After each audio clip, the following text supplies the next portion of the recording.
પણ તે અહીંયા બેસવાનું હોય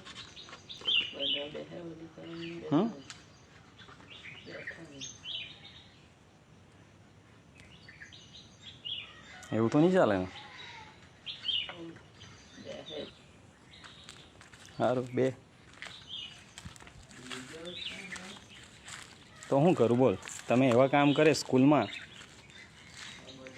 મારા ઘરના બાજુમાં આવેલી એક સરકારી સ્કૂલમાં 4 વ્યક્તિઓ બેસીને દારૂ પીતા હતા, દારૂની પાર્ટી કરતા હતા, જેનો વિડીયો બનાવી મેં મારા સરપંચ સાહેબને, અમારા ગામના સરપંચ સાહેબને મેં ટેલિફોનિક અને વોટ્સઅપ પર આ વિડીયો મોકલીને જાણ કરી હતી કે સરકારી સ્કૂલમાં આવું થઈ રહેલું છે અને તમે અત્યારે સરપંચના હોદ્દા પર બેઠા છો તો તમે એમના વિરુદ્ધ કોઈ કાર્યવાહી કરો કે કોઈ બીજી વ્યક્તિ આવીને અહીંયા દારૂ પી કે કોઈ ખોટા કામ કરી ના શકે એના માટે જાણ કરી હતી. એમના દ્વારા શું જણાવવામાં આવ્યું? એમના દ્વારા એવું જણાવવામાં આવ્યું હતું કે એ વ્યક્તિના વિરુદ્ધમાં હું કોઈ કામ કરવાનો નથી અને કોઈ ફરિયાદ કરવાનો નથી, પણ તમે તમારા હિસાબે જે થતું હોય તે તમે કરી લેવો. બરાબર.